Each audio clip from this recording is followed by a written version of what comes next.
diskusi rutin membahas buku-buku yang menurut teman-teman di Teroka menarik dan relevan untuk dibincangkan dengan seturut kondisi hari ini.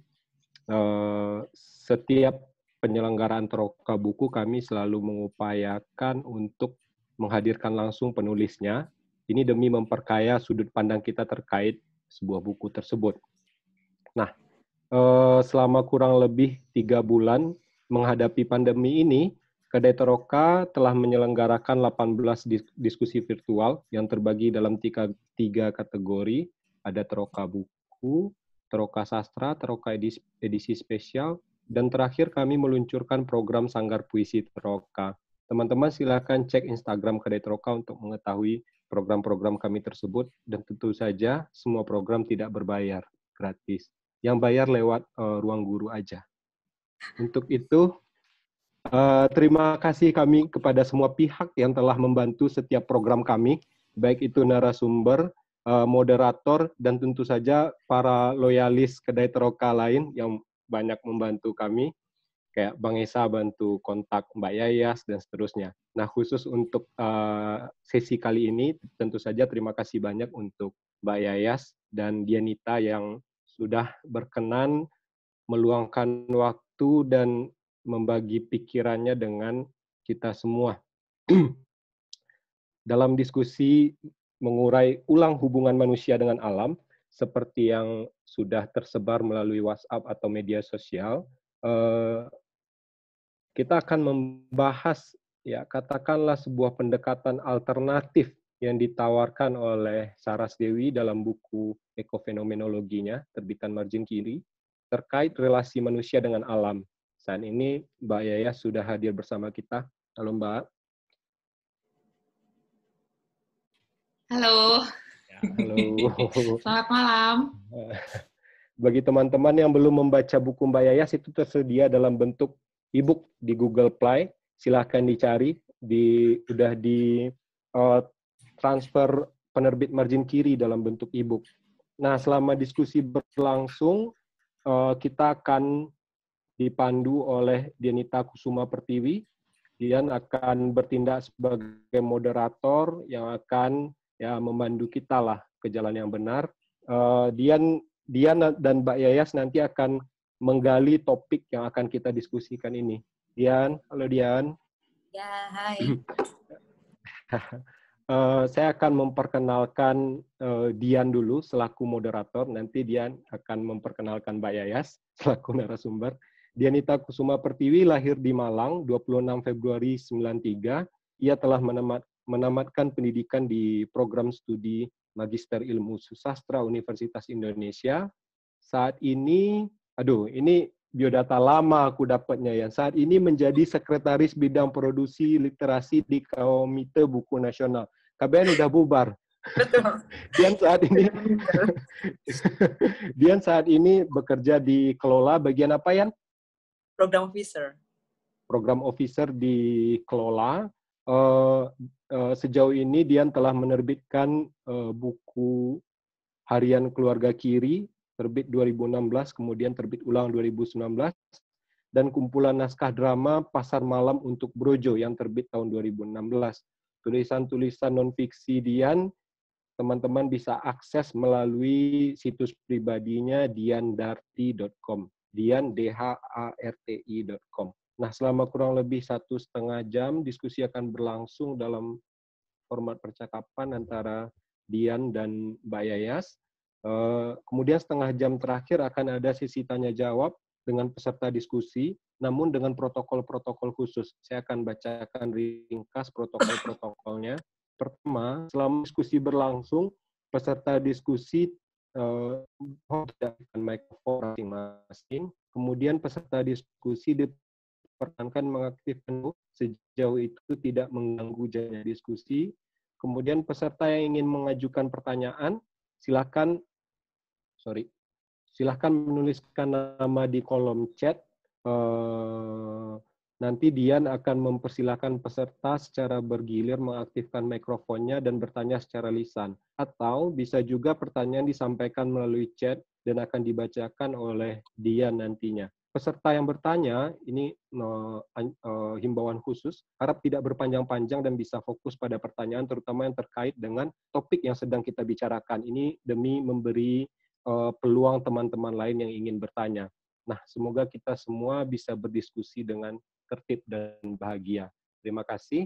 Saya serahkan jalannya diskusi kepada Dian. Oke, terima kasih Bung Farid. Malam hari ini kita sangat spesial karena kedatangan Mbak Yayas bersama kita hari ini. Yang akan dibahas adalah buku dari Mbak Yayas, yakni Ekofenomenologi, Mengurai Disequilibrium Relasi Manusia dengan Alam. Sebelumnya saya akan membacakan dulu tentang biodata Mbak Yayas. Saras Dewi adalah penyair, penyanyi, dan pengajar di bidang filsafat, khususnya filsafat lingkungan hidup, filsafat timur, dan eksistensialisme. Pada tahun 2002, merilis album Krisan yang melejitkan single Lembayung Bali. Beberapa bukunya yang telah terbit antara lain buku Puisi Jiwa Putih dan Filsafat Populer Cinta Bukan Coklat. Ia juga kontributor buku Hak Asasi Manusia, Teori Hukum dan Kasus. Artikel-artikelnya terbit di berbagai jurnal. Sebagai aktivis advokasi keadilan bagi perempuan dan penyelamat lingkungan, saat ini ia sedang memperjuangkan keberlangsungan Teluk Benoa di Bali. Jadi seperti itu, sedikit tentang Mbak Yayas. Dan sebagai pembuka, kita tahu bahwa alam ini sebenarnya sudah menjadi bahasan sama manusia yang sudah ada lama sekali, dengan semua keindahannya dan juga kemisteriusannya pada sisi yang lain. Dan pada akhirnya melahirkan beberapa pandangan-pandangan tentang bagaimana manusia ini melihat alam. Dua di antaranya mungkin adalah antroposentrisme dan juga naturalisme. Antroposentrisme ini menempatkan manusia sebagai sosok yang supreme, atau dia punya supremasi atas alam, dan tokohnya yang mungkin paling dikenal adalah Charles Darwin dengan bukunya The Origin of Species. Tapi kalau mungkin saya bisa ngomong kecenderungan tentang antroposentrisme ini bisa dilihat bahkan di narasi agama misalnya. Seperti misalnya di kitab suci di Alkitab, pada pasal 1 ayat 28, diceritakan setelah penciptaan Adam dan Hawa, Tuhan berfirman bahwa kepada manusia untuk beranak pinaklah, menjadi banyak, dan penuhilah bumi, kemudian taklukkanlah bumi itu. Dan berkuasalah atas burung-burung di udara, atas ikan-ikan di laut, dan juga atas segala binatang yang merayap di bumi. Jadi itu dari pilihan katanya saja kita bisa melihat kecenderungan tentang manusia ditempatkan di posisi yang lebih supreme daripada alam. Dan kemudian naturalisme sebagai pemikiran yang berkembang setelah di masa pencerahan juga menempatkan sains sebagai hal yang sangat penting, sehingga bumi dianggap sebagai unsur-unsur material dan bisa dinilai melalui hukum fisika. Nah, kemudian seiring berjalannya zaman, berkembanglah beberapa filsafat lingkungan yang lain, seperti yang disebutkan Mbak Yayas di bukunya, antara lain seperti etika tanah, kemudian ada ekologi dalam, dan kemudian muncullah ekofenomenologi ini. Nah, di sini mungkin ada dua kata kunci yang penting ya Mbak Yayas, ada equilibrium dan disequilibrium. Nah, sebelum kita masuk ke beberapa kasus lingkungan hidup ini, mungkin kita bisa mulai dari situ dulu. Kita mengingatkan lagi kepada para teman-teman di sini, sebenarnya apa sih konsep disequilibrium dan equilibrium, dan kemudian apa sebenarnya konsep yang ditawarkan oleh ekofenomenologi ini.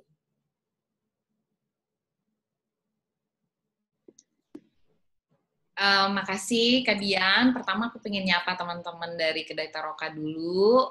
Yang saya kasihi tentunya Kamita yang udah bantuin penyelenggarain acara ini. Lalu Kak Esha juga. Tadi aku kayaknya lihat ada Mas Nirwan juga. Kak Farid, makasih tadi atas pengantarnya. Mudah-mudahan acara hari ini kita dapat bertukar pikiran, khususnya juga bertukar pikiran dalam isu lingkungan hidup. Kemudian pertanyaannya yang disusun oleh Dian itu pertanyaan pertama, tapi itu yang paling susah menurut saya. Kenapa? Soalnya waktu saya menulis ekofenomenologi, diterbitkan kan tahun 2015, cetakan pertamanya, lalu sudah ada cetakan yang kedua. Tapi waktu pertama kali saya menyusun, karena buku ini diambil dari disertasi saya, membuktikan bahwa ada disequilibrium itu susah banget. Itu di hadapan penguji lah. Itu susah banget karena apa yang ada di pikiran saya kala itu harus bisa memberikan satu argumentasi, khususnya dari kepakaran filsafat, argumentasi filosofis, apa sih yang dimaksud dengan disequilibrium. Memang secara definisi mudah sekali menjelaskan apa itu yang dimaksud dengan equilibrium. Misalnya saya bilang equilibrium itu adalah suatu kondisi di mana ada dua substansi dan meskipun dua substansi itu berbeda dan ataupun berlawanan, tetap mereka saling berpengaruh dan dapat bertahan dalam satu titik stabil. Itu definisi yang saya buat. Dan apa yang disebut dengan disequilibrium adalah sebaliknya daripada kondisi yang saling dapat bertahan dalam suatu stabilitas itu, dalam satu keselarasan itu.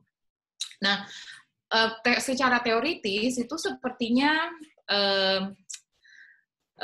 sesuatu yang mudah gitu untuk dijelaskan. Tapi disequilibrium juga saat kita bilang ada disequilibrium, pertanyaan susulannya adalah, konsekuensi logisnya adalah, kita diharuskan untuk menjelaskan apa itu equilibrium, tidak secara yang tadi ya, tidak hanya secara definitif saja, tapi juga suatu kondisi itu equilibrium seperti apa.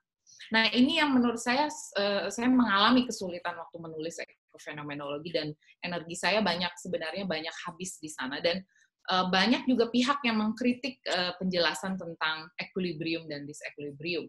Yang menurut saya itu menyenangkan untuk dibaca. Sebelum orang mengkritik tentang ekofenomenologi, saya udah paling galak, merasa sering tidak berkecukupan dengan teori yang ditulis atau pikiran yang ditulis, karena saya merasa bahwa ada kurangnya pemahaman kita tentang apa sih yang sebenarnya terjadi, khususnya dalam konteks relasi manusia dengan alam.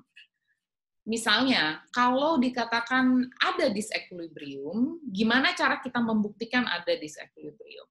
Posisi saya waktu menjelaskan disequilibrium itu memang tidak hanya posisi rasional. Posisi rasional maksudnya begini, bahwa bukan hanya soal secara kalkulatif kita tahu apa yang sedang terjadi dengan lingkungan hidup, tetapi juga kita melihat bahwa secara atau dari kemampuan intuitif dan kemampuan merasakan, kita seolah-olah punya kecurigaan dan punya rasa cemas bahwa sesuatu sedang terjadi. Karena waktu saya tulis ini kan saya mulai nulis sekitar 2012, 2013 riset ini, nggak begitu ada banyak gitu teori-teori, atau tidak begitu ada fokus terhadap lingkungan hidup gitu. Itu sesuatu yang mungkin misalnya waktu saya memutuskan untuk riset tentang lingkungan hidup, banyak yang menganggap ya kenapa harus lingkungan hidup? Kan ada yang lebih prioritas dari lingkungan hidup, misalnya politik, ekonomi. Kenapa kamu nggak nulis filsafat politik atau filsafat ekonomi? Jadi saya mulai dengan ketidaktahuan dari suatu perspektif filosofi yang formal, yang formalistis, apa itu disequilibrium dan apa itu equilibrium. Jadi hanya pertama kali datang dari suatu perasaan. Pasti teman-teman di sini semua pecinta sastra, jauh lebih mudah sebenarnya misalnya kalau saya jelaskan ketika saya menggambarkan puisinya Oka Rusmini gitu di Saiban, bahwa kegalauan Ibu Oka terhadap Bali yang berubah, hilangnya yang sakral, alam yang berubah, itu jauh lebih representatif dengan perasaan yang kita miliki. Dan saya merasa waktu itu kesulitan untuk menerjemahkan rasa ketidakseimbangan yang ada itu ke dalam bahasa filsafat. Karena apa? Karena ya filsafat didominasi apa yang Mbak Dian tadi bilang gitu, didominasi bahasa yang sangat antroposentrik. Bahkan filosofi itu sendiri adalah ketika dia muncul, dia adalah suatu proklamasi gitu bahwa manusia itu di atas alam, rasio itu di atas alam. Dengan kata logos itu, logos yang lebih diutamakan atau logos suatu kemenangan di atas mitos, karena kan alam itu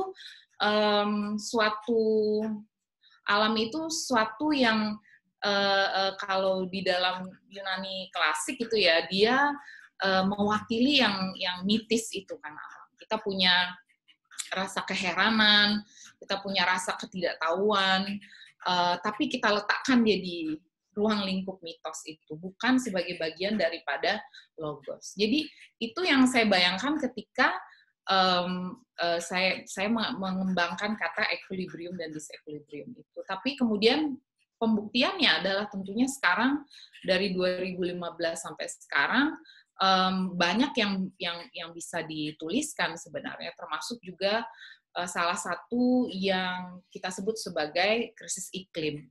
Krisis iklim dalam bahasa yang lebih filosofis yang kita sebut sebagai disequilibrium itu.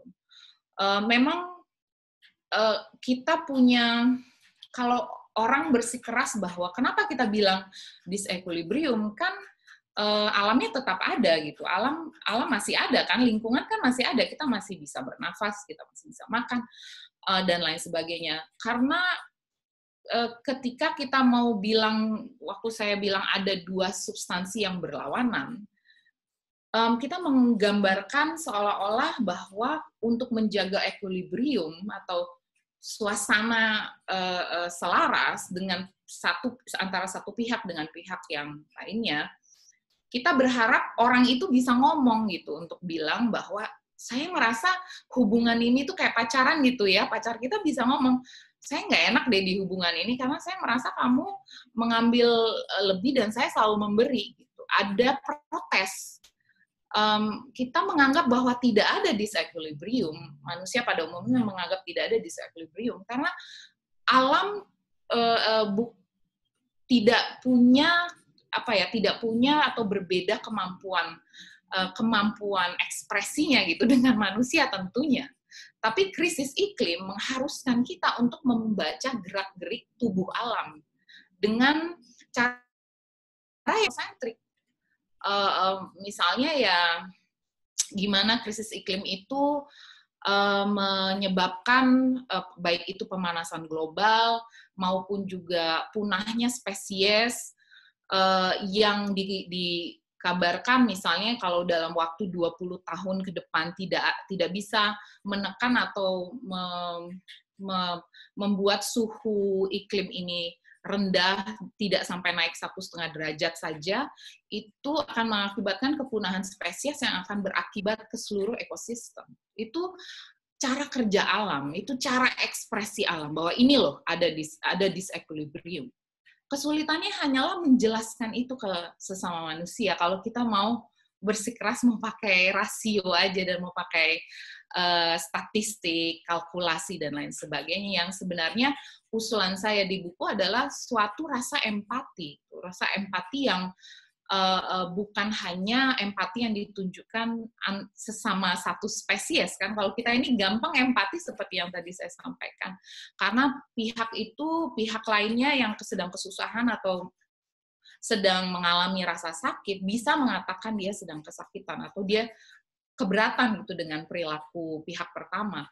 Kalau ini yang kita dengar justru semakin banyaknya kerusakan lingkungan, yang hadir adalah kesenyapan kan sebenarnya. Semakin senyapnya, tidak ada lagi burung yang berkicau kalau kata Rachel Carson, tidak lagi ada kehidupan di tanah. Jadi benar-benar senyap yang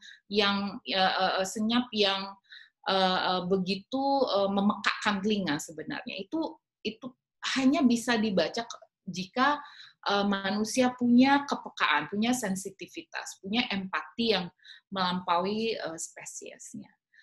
Jadi, lalu kalau ditanya balik, jadi equilibrium itu apa? Itu problem lagi kan, karena kita punya sebenarnya budaya manusia itu punya banyak banget impian dan fantasi tentang apa yang disebut dengan equilibrium. Dari kalau Mbak Dian tadi mengutip Alkitab misalnya, ada lukisan dari Jan Bruegel yang menggambarkan surga gitu, di mana manusia, makhluk hidup yang lainnya, mereka hidup bersama secara berdampingan, tidak ada agresi, dan bentuk-bentuk impian atau fantasi utopis lainnya. Kalau saya pada prinsipnya ya equilibrium itu sekarang adalah memang kita nggak kebayang nih ke depan apa upaya untuk atau kita nggak kebayang equilibrium itu akan seperti apa. Yang pasti itu kan apakah misalnya apakah bumi ini, argumentasi misalnya bumi ini kan usianya udah 3,7 miliar tahun gitu. Apa sih yang kita ketahui tentang equilibriumnya bumi gitu? Lovelock misalnya bilang dia kan udah jauh lebih bertahan dibandingkan manusia. Manusia ini kan spesies baru gitu. Oke, kita harus berhati-hati juga dalam mengetahui bahwa bumi itu entitas yang sudah melihat segala zaman, sudah melihat semua peradaban berdiri, hancur, semua spesies ada dan punah. Itu tidak mengurangi rasa tanggung jawab kita sebagai manusia atas semua perubahan dan semua kerusakan yang terjadi. Jadi equilibrium itu adalah suatu momentum eksistensial menurut saya. Momentum eksistensial maksudnya apa? Itu kesempatan untuk kita jadi manusia yang lebih baik dan bertanggung jawab, oke, generasi saya sudah melakukan ini semua, harus ada perbaikan. Tentunya jauh lebih realistis gitu dibanding kita mau bikin surga gitu ya, Firdaus. Paling gitu, kepanjangan ya pasti. Enggak, itu pembuka yang bisa membakar kami sih. Sebenarnya. Langsung susah soalnya pertanyaannya. Oke, jadi tadi sebagai momentum untuk kita melihat, mungkin dulu tuh sering ya, mungkin kalau saya dengan orang tua saya dari misalnya, dulu tuh di sini ada tanaman ini, kemudian pasti kamu nggak tahu. Iya, saya nggak tahu, karena memang sekarang udah sulit ditemukan. Dan kemudian apakah misalnya sekarang dengan mungkin saat tahun 2012 Mbak Yaya sedikit menemukan gerakan-gerakan yang sekarang mungkin lebih banyak, bisa dibilang begitu. Dan kalau Mbak Yaya melihatnya sekarang, apakah gerakan-gerakan aktivisme itu tentang lingkungan ataupun mungkin yang di tahap personal misalnya, sekarang kan mulai digerakkan misalnya menggunakan sedotan yang bisa digunakan berkali-kali, terus kemudian dengan cawan menstruasi dan lain sebagainya. Apakah sebenarnya ini sudah mengarah ke ekofeminologi gitu, atau masih misalnya berhenti di etis, atau melihatnya bahwa ya kita konservasi untuk kemudian alam juga akan melayani kita, masih dalam kerangka seperti itu. Kalau menurut Mbak Yaya sekarang gimana? Ya, karena memang apa yang tidak pernah saya antisipasi sebenarnya adalah pandemi ini kan ya, karena pandemi ini mengubah pemahaman manusia tentang alam sebenarnya. Tapi sebelum masuk ke sana, seperti yang tadi Dian sampaikan, bahwa waktu saya nulis ekofenomenologi itu saya merasa bahwa ranah percakapan tentang lingkungan hidup itu harus juga berkembang di wilayah ontologis dan epistemologis, karena sepertinya lingkungan hidup itu masuk hanya pada ranah etis ya. Kalau di filsafat masuk sebagai etika terapan misalnya. Etika terapan artinya bicara mengenai anjuran-anjuran imbauan untuk menjaga lingkungan hidup. Yang menurut saya itulah yang bekerja sampai sekarang gitu. Itu yang paling mungkin diterapkan oleh manusia, oleh masyarakat, karena memang bentuk-bentuk lingkungan hidup itu masih, bentuk-bentuk kepedulian terhadap lingkungan hidup itu masih sampai pada satu tataran yang menurut saya disebut sebagai shallow ecology, ke ekologi dangkal. Kesulitannya adalah, dan saya paham kenapa ada kesulitan untuk menembus keluar dari ekologi dangkal itu atau pemahaman etis yang di permukaan saja, karena memang ada pertentangan kepentingan, atau paling tidak ada ilusi pertentangan kepentingan, bahwa seolah-olah selalu di dalam tadi kamu tanyakan soal aktivis lingkungan misalnya, selalu ada pergesekan antara kepentingan lingkungan, seolah-olah ada kepentingan lingkungan hidup dan ada kepentingan ekonomi.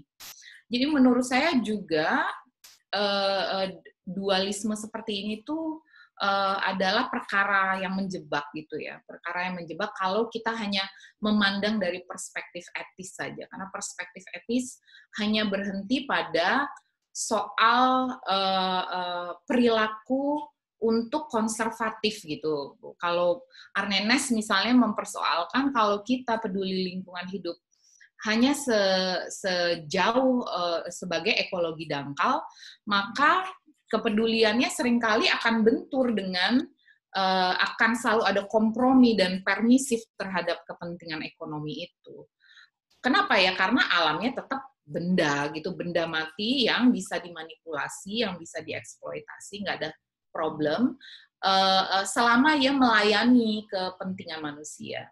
Memang betul ada terobosan-terobosan penting yang keluar dari ekologi dangkal, termasuk juga adalah soal konservasi untuk dan bahkan pikiran tentang reforestasi misalnya ya, gagasan-gagasan rehabilitasi itu muncul dari ekologi dangkal. Tapi untuk motif yang bukan untuk alam itu sendiri, tetapi untuk kepentingan kebutuhan si manusia, karena dia konsumsinya semakin banyak, jadi hutannya memang hutannya tidak lagi menjadi hutan alam liar gitu ya, tetapi hutan wilayah industri misalnya, karena harus melayani konsumsi ini.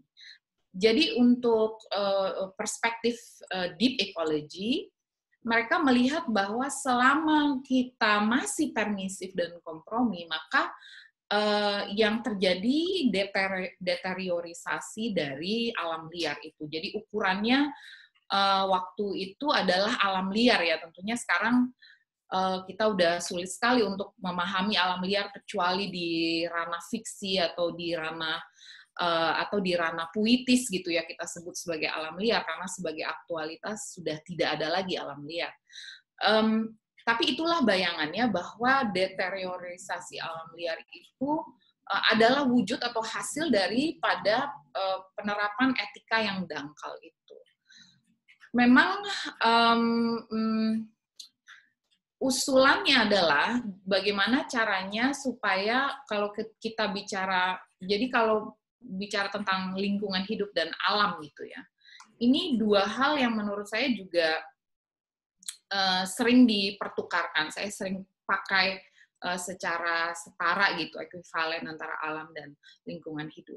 Tapi biasanya kalau di depan mahasiswa saya di kelas, saya selalu bilang, kadang-kadang kita sebut sebagai lingkungan hidup karena kita anggap bahwa lingkungan hidup itu adalah suatu kesatuan atau suatu kehidupan bersama yang disebut sebagai ekosistem yang tidak ada unsur mistisnya gitu. Kalau kata alam, nature, itu di sanalah semua sumber mitos yang mistis itu.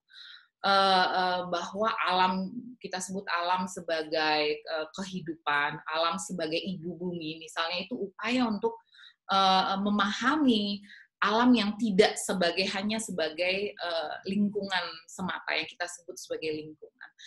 Seperti yang juga Heidegger sering bilang itu ya, Heidegger di buku dia juga dia sebutkan ada yang disebut sebagai natura, karena kan teori Heidegger tentang manusia hidup atau being yang ada di dalam dunia in der Weltsein, dia bagi lagi kan apa pemahaman kita tuh tentang dunia Welt gitu, yang bisa kita pahami dengan termasuk juga kita pahami yang kita sebut sebagai kultur, sebagai budaya. Kita udah bentuk tuh alam itu sedemikian rupa untuk disesuaikan bahkan ditempa sebagai barang mentah untuk membangun kebudayaan kita. Dia jadi objek untuk kebudayaan kita. Tapi untuk Heidegger ada juga yang Umwelt itu, lingkungan hidup, yang sifatnya dia empirical. Kita bisa observasi dia, kita bisa lihat dia, kita bisa pegang dia, kita bisa alih bentuk, kita ubah bentuknya gitu ya. Tapi ada yang dia sebut sebagai natura, nature, atau alam itu yang lebih misterius, yang merepresentasikan ketidaktahuan kita, rasa takut kita, rasa terpesona tapi rasa takut kita juga. Itu yang menurut saya juga di dalam waktu itu saya bayangkan gimana caranya kita membahas lingkungan hidup yang seperti itu. Tidak hanya soal gimana caranya saya tentunya tidak buang sampah sembarangan, itu penting sekali gitu. Tetapi ketika kita berpikir soal lingkungan hidup, yang muncul adalah imbauan-imbauan ini. Imbauan-imbauan ini juga seringkali dilanggar gitu, karena dia nggak punya pendasaran ontologis itu. Dia tidak punya pendasaran yang dimana ibaratnya jiwa kita tuh terikat sama hal itu. Kita nggak mau buang sampah bukan karena takut ditangkap sama polisi atau takut dimarahin sama orang tua atau apapun ya, tapi rasa kalau saya buang sampah atau kalau misalnya tentang limbah atau tentang misalnya membuang sampah di sungai misalnya, nggak hanya soal norma ketertiban gitu ya, nggak hanya soal norma estetis gitu, tetapi saya merasa saya menyakiti seseorang ketika saya buang sampah itu. Memang cerita-cerita seperti ini agak susah gitu kalau kita masukkan ke ranah etis, itu ranah di mana ranah yang disebut sebagai ontologi, untuk menjelaskan ada subjek yang ada itu terikat dengan alam, itu ranah ontologis. Jadi memang saat itu saya berharapnya lebih banyak lagi bentuk argumentasi yang memperkuat ikatan relasional itu. Jadi nggak hanya melihat alam sebagai objek saja, tapi alam juga adalah subjek dan ada dialog, ada intensionalitas, ada keterarahan. Itu bagian-bagian dari argumentasi saya di ekofenomenologi, karena memang saya sangat terpengaruh oleh Maurice Merleau-Ponty, Heidegger, dan Edmund Husserl. Oke. Saya tertarik tadi dengan industri, kepentingan industri. Jadi sekarang kan juga salah satu yang sering digadang-gadangkan sebagai upaya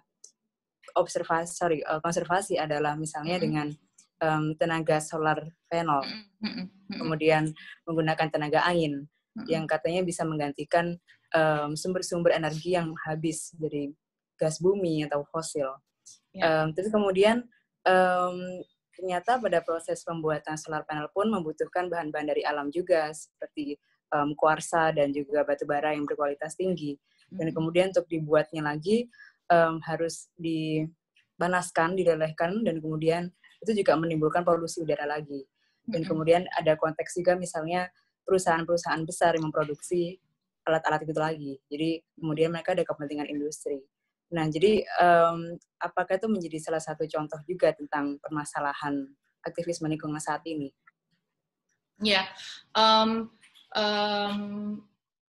peralihan ke energi terbarukan itu menurut saya mungkin 5 tahunan yang lalu atau sebelum kita bisa punya teknologi yang lebih baik ya, paling tidak untuk mendata misalnya asidifikasi yang terjadi di laut, kemudian juga tingkat polusi nitrogen oksida kita. Sekarang saya merasa sekarang kita tidak punya pilihan selain berubah gitu. Dan pandemi ini sebenarnya adalah suatu uji coba gitu. Apa yang terjadi jika manusia mengubah total seluruh tatanan atau kebiasaannya. Tentunya energi terbarukan belum bisa secara murni dia tidak menggunakan bahan-bahan yang 100% ramah lingkungan misalnya ya. Paling tidak yang bisa dilakukan adalah mengurangi beban lingkungan hidup. Itu yang perlu diupayakan, perlu dilakukan. Problem yang lain juga adalah betapa masih minimnya sebenarnya pengetahuan. Kalau saya lihat di kampus saya sendiri, saya coba telusuri seberapa banyak riset, baik itu riset maupun pengabdian masyarakat yang mengarah pada energi terbarukan. Dan meskipun sudah mulai ada banyak penelitian dan juga misalnya dibangunnya desa-desa, ada beberapa teman-teman saya membangun misalnya desa yang menggunakan panel tenaga surya. Banyak sekarang keluarga saya misalnya di Bali juga sudah banyak yang beralih ke penggunaan tenaga surya, yang memang memiliki tantangannya tersendiri. Tapi menurut saya juga keberatannya masyarakat untuk berubah, atau keras kepalanya masyarakat untuk berubah, khususnya pindah dari fossil fuel ke renewable energy, adalah rasa nyaman gitu ya. Itu yang menurut saya juga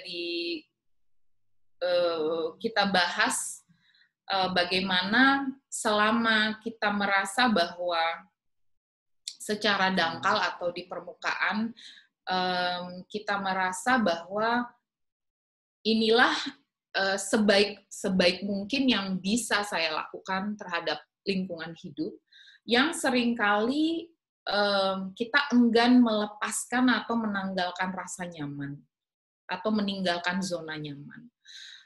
Maka di dalam dua kepentingan, seolah-olah muncul dua kepentingan itu antara manusia dan keberlangsungan lingkungan hidup, seringkali ya itu tadi, kita merasa bahwa ya sudahlah, sistemnya udah seperti ini, untuk berubah juga kenapa, toh nanti kita bisa memperbaruinya lagi, atau kita tidak berpikir akan ada konsekuensi-konsekuensi. Itu pikiran-pikiran pendek, jangka pendek, yang menurut saya juga bagian dari pola hidup etis kita yang di permukaan itu. Jika kita mau lebih radikal lagi, lebih mendalam lagi hidup yang selaras dengan lingkungan hidup, berarti ada hal-hal yang selama ini membuat manusia nyaman yang harus dikorbankan. Karena memang kesetimbangan itu hanya bisa, sampai titik ini menurut saya, hanya bisa dicapai kalau manusia mengorbankan sebagian dari tatanan hidup lamanya. Termasuk juga dari pemahaman kita tentang pola aktivitas ekonomi. Yang selama ini pola aktivitas ekonomi kan kita anggap sebagai seolah-olah impian semenjak ada revolusi ilmu pengetahuan, kemudian ditemukannya mesin atau teknologi untuk mengubah alam secara drastis dan punya nilai atau punya currency, kita bisa pertukarkan sampai kita berpikir tentang produk, komoditas, dan lain sebagainya. Kita menganggap bahwa pola ekonomi atau aktivitas ekonomi kita itu bisa tumbuh tanpa batas, gitu. Bisa tumbuh selama-lamanya, the perpetual growth. Padahal itu nggak mungkin nih. Gimana cara kita mau melakukan pertumbuhan ekonomi secara abadi gitu, sementara lingkungan hidupnya terbatas. Ini yang menurut saya tidak dipahami. Kalaupun dipahami, kita sedang kalaupun dipahami biasanya setelah ada katastrofe gitu. Jadi ada katastrofi seperti pandemi, ini salah satu katastrofi yang mau tidak mau pola hidup harus berubah. Memang hal ini yang menurut saya agak disayangkan, bahwa manusia punya kecerdikan, punya akal budi, punya kepekaan yang semestinya bisa memahami kondisi-kondisi ini, bisa mencegah sebenarnya kondisi-kondisi ini. Tetapi kita lihat bagaimana problem-problem lingkungan hidup masih berjalan, masih terjadi bahkan hingga saat ini. Ya, tentunya yang salah satu yang terburuk adalah tahun lalu kebakaran hutan di Australia. Itu menurut saya salah satu kilasan dengan apa yang bisa terjadi di dunia ini dengan krisis iklim di 20 sampai 30 tahun mendatang. Oke, tadi kan Wayas sudah beberapa kali menyebut tentang pandemi. Nah, mungkin kita bisa bergeser ke pembahasan ini. Ini kebetulan juga ada pertanyaan dari Pak Nirwan Derwanto. Apakah pandemi ini akan mengubah secara fundamental cara kita atau umat manusia ini dalam berekonomi dan berindustri?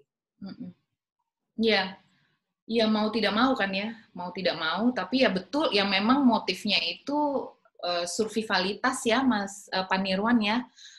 Motifnya mempertahankan hidup spesies gitu ya. Itu menurut saya juga human nature, salah satu karakteristik dan kecenderungan yang bukan cuma manusia tapi itu genetik kan ya, di dalam genetika kita. Dan saya sih terbelah ya mengenai pandemi ini, terbelah maksudnya pada ketika akhir Maret itu saya merasa udah mulai dari Wuhan lalu mulai menyebar, terjadilah outbreak termasuk di Indonesia, lalu perdebatan untuk lockdown atau tidak. Nah, ketika kampus saya sudah menerapkan lockdown, kemudian di situ saya merasa terbelah sebenarnya, karena pada satu sisi dua wajah dari pandemi ini, di wajah pertama adalah kengerian, horor, teror ya, saya merasa horor, teror, karena kita tiba-tiba tuh dihadapkan sama sesuatu yang di luar dari kendali kita. Kita nggak bisa berbuat apa-apa, semua teknologi yang selama ini kita kembangkan, kita ciptakan,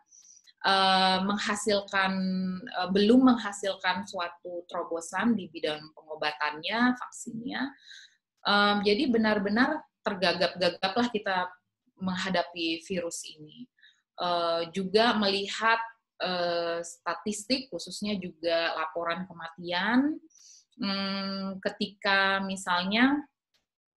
saya awalnya kan kalau kita menerima laporan baca di koran gitu ya, atau kita terima berita di TV atau di media sosial, kita baca nomor-nomor itu ya, kurva itu kan ada nomor-nomor yang seolah-olah problem itu jauh gitu. Tetapi ketika di rumah saya, di wilayah rumah saya mulai ada dari masjid itu mulai ada pengumuman bahwa telah meninggal dunia tetangga-tetangga saya satu persatu, lalu lambat laun semakin dekat, lalu teman-teman, kerabat. Jadi wajah pandemi ini adalah wajah yang menakutkan gitu, tampil sebagai suatu wajah yang menakutkan. Waktu saya kehilangan mantan mahasiswi saya juga karena dia seorang dokter, itu juga menunjukkan betapa real gitu ya. Jadi bukan sesuatu yang kita nonton di TV aja gitu, tetapi real ada di sekitar kita dan bisa aja besok atau kapanpun saya nggak tahu, bisa aja saya yang terinfeksi. Jadi rapuhnya, kecilnya hidup manusia itu yang saya rasakan di satu wajah pandemi. Tapi di wajahnya yang lain, apa yang saya lihat dan saya agak keberatan meskipun banyak duka, banyak kefrustasian di tengah pandemi ini, khususnya 3 bulan ini menjalankan PSBB misalnya, saya berusaha tidak benci gitu ya sama virus. Apalagi saya berhati-hati sekali ketika misalnya pemerintah mulai di awal-awal, karena kita nggak tahu ini makhluk apa kan, mengatakan memerangi atau berperang melawan corona gitu ya. Satu, itu absurd memang, gimana cara kita berperang sama sesuatu yang bukan musuh dalam pengertian yang tradisional kan. Lalu yang kedua juga buat saya itu sikap, lagi-lagi sikap yang sangat antroposentrik gitu, bahwa ini adalah pertempuran habis-habisan dan manusia harus berjaya. Ya tentunya kita mau manusia keluar, khususnya spesies manusia ini keluar dari persoalan ini, tetapi menurut saya yang justru lalai disadari oleh masyarakat bagaimana bahwa kita harus menyesuaikan diri terhadap problem ini, dan rasanya tidak adil jika kita bilang bahwa problem ini adalah hukuman dari alam gitu. Itu juga buat saya agak ya ceroboh gitu. Kita menganggap seolah-olah alam ini juga kita bayangkan sebagai seorang yang pemarah, kemudian menghukum manusia, yang sebenarnya secara realistis ya pandemi ini adalah bagian dari perbuatan manusia, gitu. Cara hidup manusia yang tidak mengindahkan ruang-ruang batas dengan satwa liar, hilangnya hutan-hutan kita sehingga ada persinggungan dengan makhluk hidup lainnya yang menyebabkan virus zoonotik itu kan, antropozoonotik itu yang nggak disadari oleh manusia. Bahkan memandang ya waktu awal-awal itu yang saya lihat juga waktu pandemi ini terjadi, kita masih terkungkung di dalam tempurung ideologis itu loh. Buat saya itu juga menyadarkan saya bahwa pandemi ini adalah kesempatan untuk mengubah baik itu diri kita sendiri maupun pandangan kita tentang masyarakat, ekonomi. Banyak hal-hal yang menyedihkan, khususnya juga banyak kayak di soal pemerintah dan ketidaktahuan dan kesalahan koordinasi, miskoordinasi pemerintah, itu satu soal. Tapi juga di luar daripada soal-soal bahwa ekonomi kita lumpuh dan lain sebagainya, apa yang saya lihat juga titik harapannya adalah bagaimana masyarakat bahu-membahu membantu masyarakat yang lain. Paling tidak apa yang saya lihat dari soal ketika kekurangan APD ini yang masih ada bibit harap gitu ya di dalam hati saya ya dalam melihat pandemi ini. Tapi pada dasarnya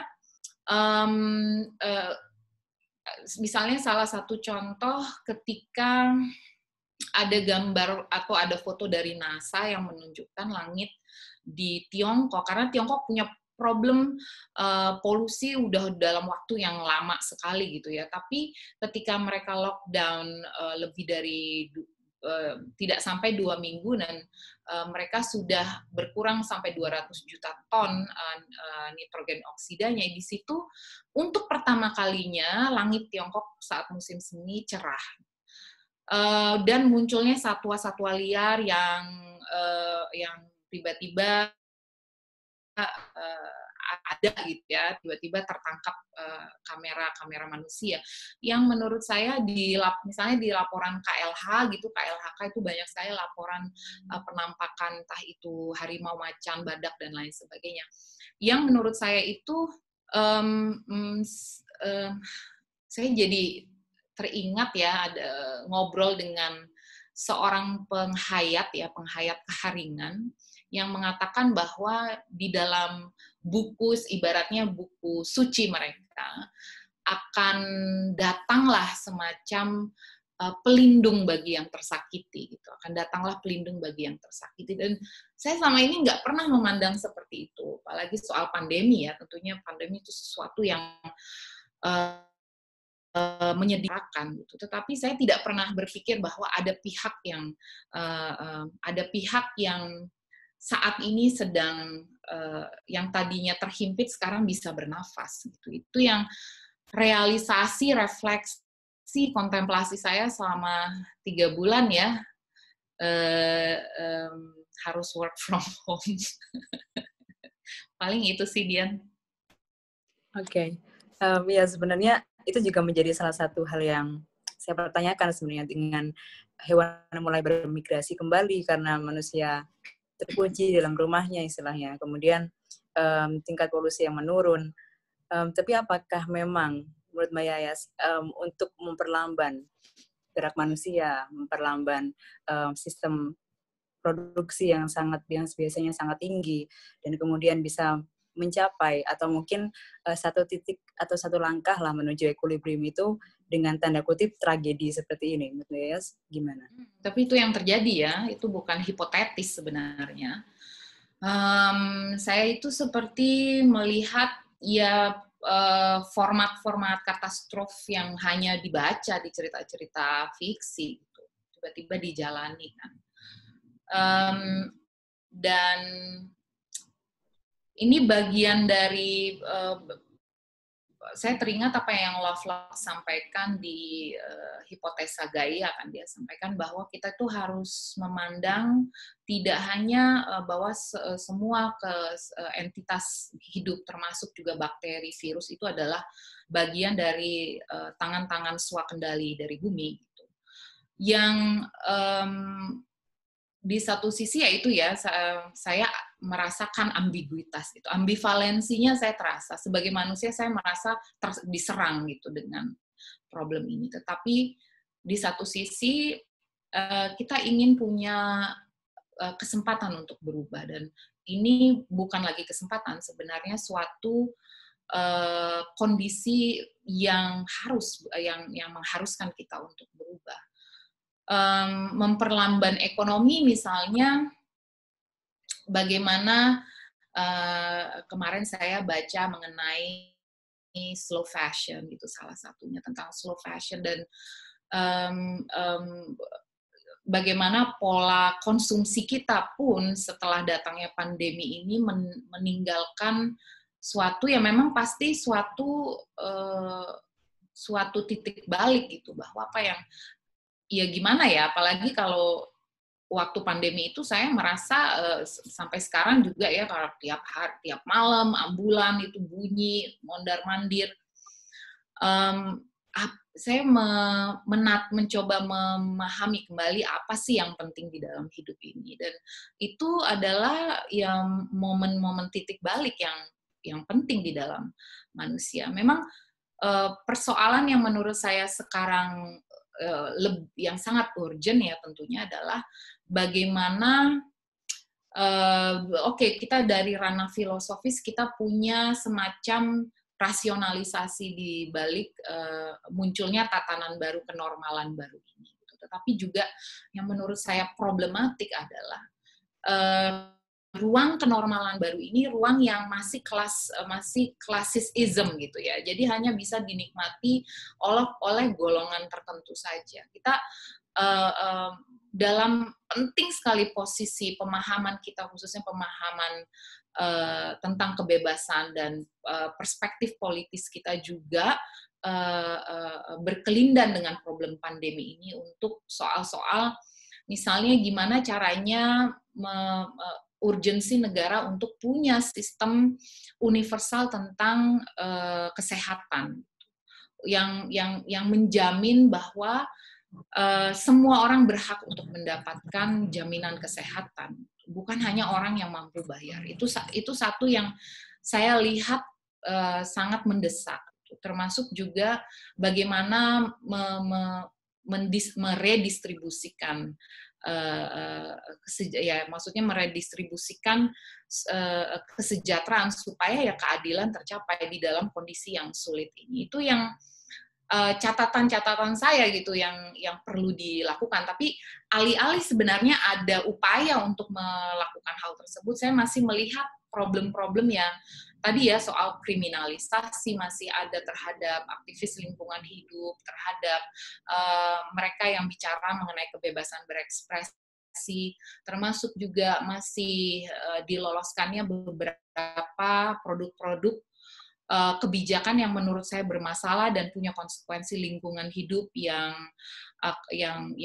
bisa membawa bencana untuk masyarakat, seperti UU Minerba misalnya, dan yang sedang diantisipasi sekarang adalah Omnibus Law. Itu adalah hal-hal yang menurut saya masih ada pergulatan gitu dengan cara pandang politik ekonomi lama kita yang saat ini memang perlu diawasi gitu. Itu yang menurut saya paling urgent untuk dilakukan sekarang. Oke. Nah, ini karena sudah ada beberapa pertanyaan yang masuk, mungkin kita bisa langsung ke sesi tanya jawab nih, Mbak Yas ya. Oke. Ini tadi sepertinya ada yang tertarik dengan hubungannya dengan kepercayaan dan agama. Jadi dari Dave Taylung, bagaimana menyertakan agama dalam upaya menjaga lingkungan. Namun doktrin dasar tentang salvation dalam agama tersebut sangat antroposentris.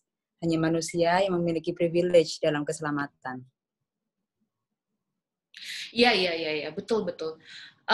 Tapi menurut saya sekarang sudah mulai banyak upaya hermeneutik terhadap naskah-naskah ya, khususnya naskah-naskah atau teks-teks kitab suci agama yang memang pusatnya adalah satu yang tadi Dian sampaikan di awal, bahwa manusia itu diberikan semacam alam itu adalah hadiah terhadap munculnya si manusia itu. Yang banyak upaya untuk membalikkan sebenarnya asumsi seperti ini dengan mengatakan satu, dia lebih menekankan pada privilege yang selama ini kita nampak privilege itu ada di mana-mana bekerja. Kita nggak berpikir soal ya gimana caranya merawat tanah misalnya. Kita nggak menganggap tanah itu suatu subjek ya, kita anggap sebagai barang atau properti, makanya kita sebut tanah itu sebagai properti. Tetapi kalau menurut saya juga adalah upaya untuk membalikkan, khususnya dari perspektif agama, misalnya ada buku bagus dari Parit, Mas Parit Ridwan, dia menulis tentang ekoteologi dari perspektif Islam gitu, yang juga membahas mengenai gagasan tentang, baik itu tentang kata kemaslahatan, kata kesejahteraan, kemaslahatan yang selama ini didominasi untuk kemaslahatan manusia, insani saja, untuk manusia saja. Tapi gimana kata kemaslahatan itu dengan perspektif hermeneutik bisa dipahami sebagai kemaslahatan jagat gitu ya, kemaslahatan alam. Tentunya ini adalah juga keterbukaan dan kehendak kita untuk menghadirkan atau menggunakan kepekaan konteks lingkungan hidup sekarang dalam membaca teks-teks tersebut. Termasuk juga yang tadi dalam memahami bagaimana manusia itu selama ini penekanannya adalah pada hak. Termasuk juga di dalam ihwal aktivitas politik kita lah. Misalnya ya kalau di filsafat barat itu dari perspektifnya John Locke misalnya, dia bilang bahwa kita bisa ukur ada yang disebut dengan kebebasan dan ada yang disebut dengan individu, ketika individu itu punya kebebasan untuk menguasai tanah. Jadi tanah juga di dalam sejarah politik manusia, dia adalah objek untuk melengkapi tatanan politik itu. Nah, ini yang karena dia hanya dipandang sebagai, baik itu sebagai di dalam perspektif politik maupun ekonomi hanya sebagai objek, tentunya juga dibutuhkan suatu perombakan yang ya sifatnya linguistik, yang sifatnya juga suatu pemahaman kembali mengenai alam itu apa dari penggunaan bahasa. Karena kan bahasa itu sendiri adalah bahasa yang tadi ya saya gunakan kata-kata itu, pertumbuhan ekonomi, pertumbuhan, kemajuan atau progres, peradaban, properti, itu semua adalah kata-kata atau kosakata yang membentuk kebudayaan kita, yang sebenarnya menihilkan, menyingkirkan alam. Tentunya juga upaya melakukan reinterpretasi itu bisa dilakukan, pendekatan hermeneutik itu bisa dilakukan di saat memandang atau membaca teks kitab suci. Ada di ekoteologi juga yang disebut sebagai ekoteologi, sekarang ada dari perspektif Islam, ada dari perspektif Katolik, perspektif Kristen. Saya rasa di 5 tahun belakangan ini saya membaca begitu banyak terbitan atau jurnal-jurnal ilmiah yang membahas tentang ekoteologi.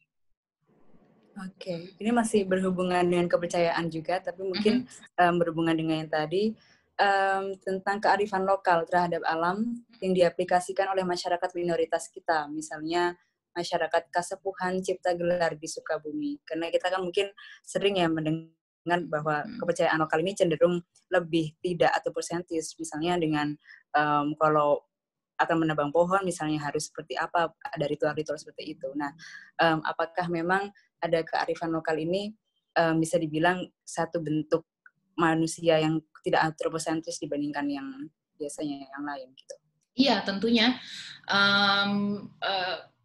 Tidak sampai 2 mingguan yang lalu saya ngobrol dengan beberapa penghayat ya, komunitas penghayat di Indonesia melalui Zoom, dan itu ya salah satunya yang mengejutkan saya adalah bagaimana misalnya penghayat Keharingan itu menganggap bahwa kedatangan daripada pandemi ini, bahkan dia sebut sebagai corona gitu ya, corona ini ya sebagai pelindung yang pihak yang tersakiti, pihak yang selama ini disakiti, yang membuat saya tersadar gitu bahwa ada suatu sudut pandang yang sama sekali berbeda dengan apa yang mungkin selama ini kita pahami tentang pandemi ini. Itu yang menarik, karena mereka yang tadi seperti saya sampaikan, mereka waktu itu saya ngobrol juga dengan di komunitas ini, mereka menjelaskan bagaimana corona ini bukanlah sesuatu yang dimusuhi atau bukanlah suatu musuh gitu, tetapi menjadi semacam pengingat gitu untuk manusia bahwa ini ada batas-batas, ada ruang yang seharusnya selama ini dijaga tetapi disia-siakan. Yang menurut saya menarik ya perspektif para penghayat ini, yang memang melihat kalau di ekofenomenologi itu kan gini ya Mbak Dian ya, saya mengusulkan bahwa gimana jika alam itu kita bisa membangun suatu relasi ontologis dengan alam yang setara. Setara itu dalam pengertian tentunya hal itu mustahil ya dalam pengertian yang harafiah gitu. Tetapi sebagai suatu hipotesa saya bayangkan misalnya jika alam itu adalah subjek.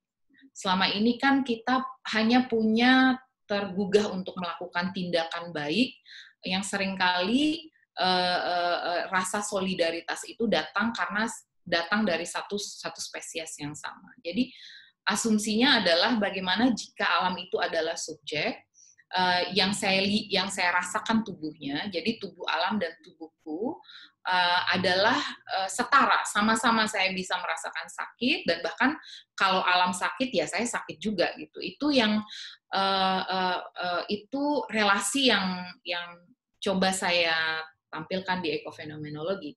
Tetapi di perspektif penghayat, bukan kesetaraan, justru alam adalah yang lebih tinggi, alam adalah yang sakral, alam yang selama ini yang sakral dan dilupakan dan disakiti.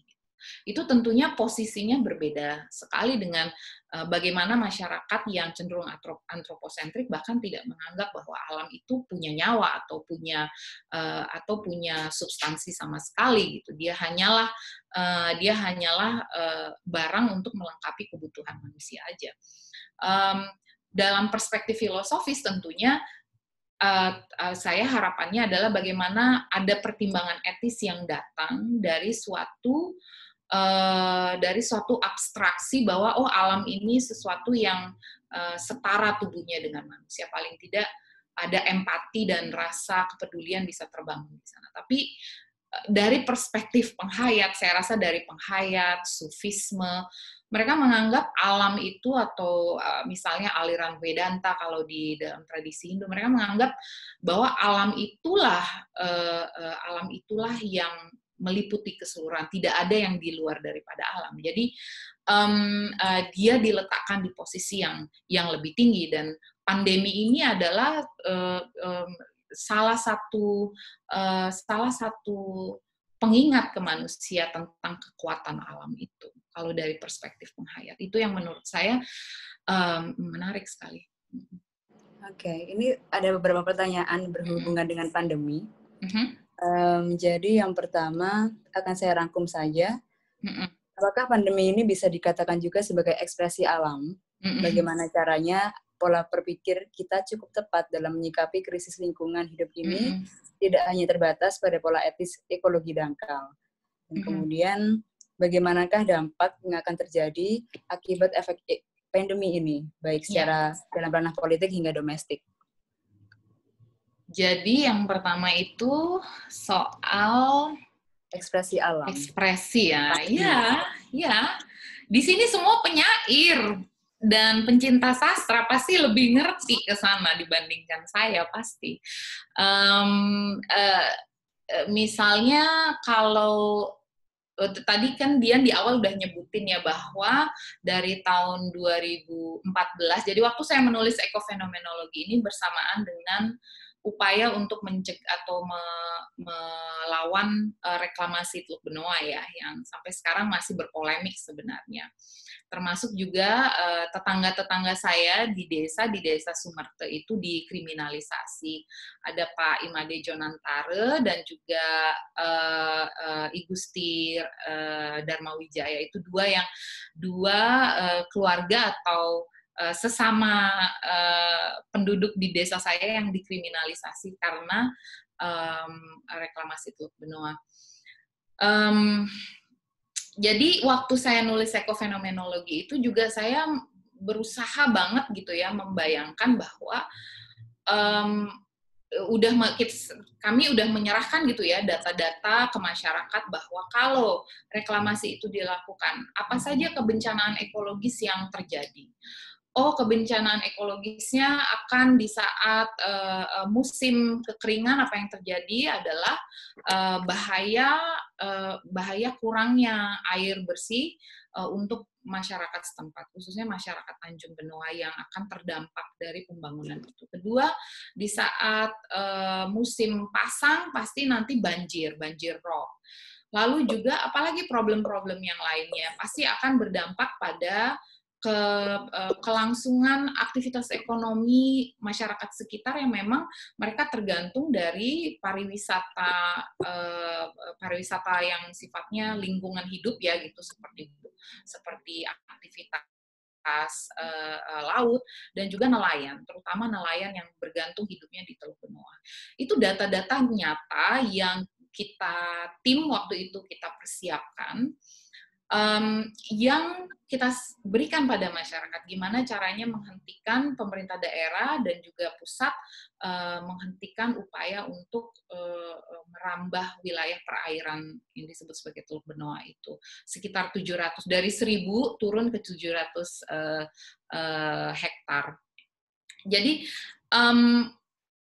di satu sisi ketika melihat data itu kan data-data ancaman real ya, maksudnya kalau terjadi misalnya ya, semoga tidak terjadi, tapi kalau terjadi tsunami, memang harusnya kita hidupnya itu justru menghindari titik-titik yang rawan tsunami, bukan justru hidup di yang justru memungkinkan ada potensi korban tsunami misalnya. Itu mitigasi kebencanaannya udah jelas, itu kajiannya sudah jelas. Tapi memang ada kesulitan untuk menjelaskan itu. Misalnya salah satu temuan dari perspektif budaya adalah bahwa tulisan dari seorang atau karya naskah dari seorang pendeta Hindu bernama Dangyang Nirarte yang mengatakan bahwa Teluk Benoa itu adalah kawasan suci, kawasan yang disucikan. Kenapa kawasan itu disucikan? Karena di tempat-tempat ada pertemuan antar sungai, sempadan simpul-simpul air berjumpa, di sanalah ada yang suci, ada yang sakral di sana. Yang tentunya misalnya ketika apa yang ditulis oleh Dang-yang Nirata misalnya menggambarkan bagaimana erotisnya tubuh teluk itu ketika dia pasang surut. Karena memang salah satu ciri khas dari Teluk Benoa adalah dia wilayah intertidal gitu ya. Dia wilayah pasang surut di mana keluar masuknya air itu terjadi di teluk itu seperti nafas. Jadi disebut sebagai nafas. Dan ini menyadarkan saya bahwa di luar dari data-data yang kita kumpulkan, dari aspek sosiologis, aspek ekonomi, aspek kebencanaan, aspek risiko kebencanaan, ada hal yang sangat spiritual dari alam yang selama ini kita lalai sama sekali untuk rasakan. Itulah ekspresinya.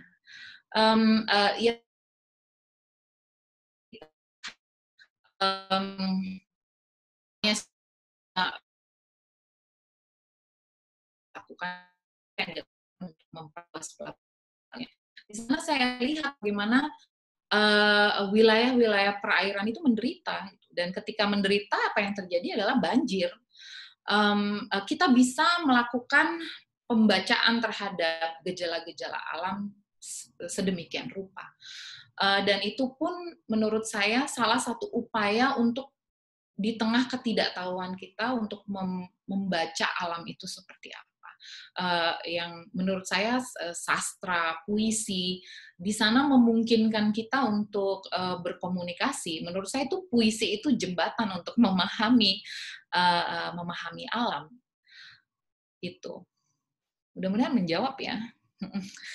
Ya, untuk yang sastra tadi mungkin menjawab pertanyaan dari Mbak Dian Susilastri ya. Jadi ditanya, dalam karya sastra Anda juga ekologi sastra yang kontennya adalah upaya mencintai dan menjaga alam. Apakah ini bisa diperhitungkan? Mungkin tadi sudah cukup bisa menjawab tadi ya. Iya, saya butuh ya, itu ekofenomenologi, saya habis itu kan lama sekali nggak bisa.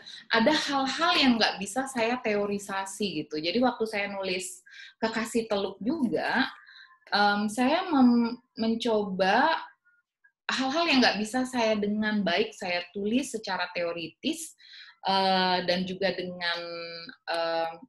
dengan argumentasi filosofis. Saya merasa bahwa hanya puisi yang menjadi semacam benang merah yang terjalin gitu ya di hati kita dengan alam. Itu saya rasakan terakhir ini ya.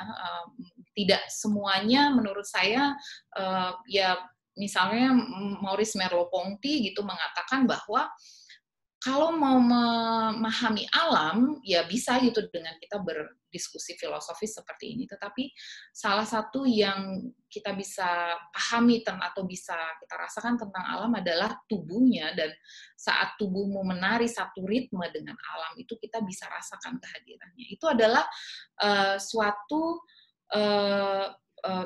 perasaan ekspresif kan ya. Jadi cara memahami alam secara ekspresif yang menurut saya juga langka kan ada gitu, langka ada dan jarang gitu dianggap sebagai cara berkomunikasi dengan alam.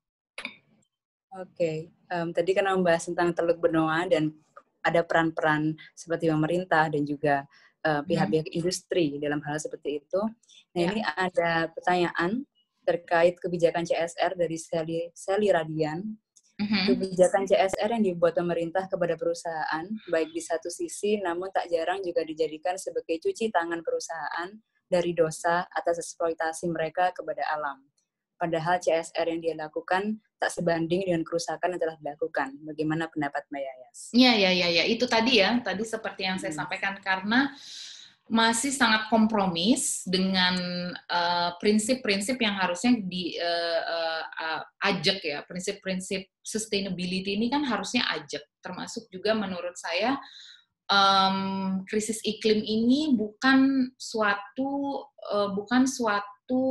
skenario, bukan suatu gambaran suatu skenario gitu ya, tetapi suatu yang mengarah pada kita, sedang kita jalani dan akan mengarah pada generasi selanjutnya. Itu yang satu delusi manusia yang harus cepat-cepat disadarkan, buru-buru disadarkan.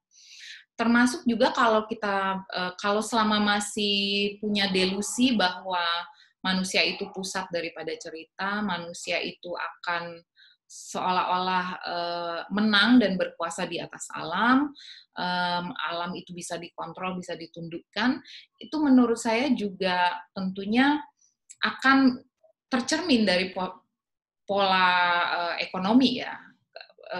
Ada jika teman-teman baca misalnya membaca lebih lanjut karya Murray Bookchin ya, The Ecology of Freedom, di mana ia menyetarakan gitu ya terhadap problem lingkungan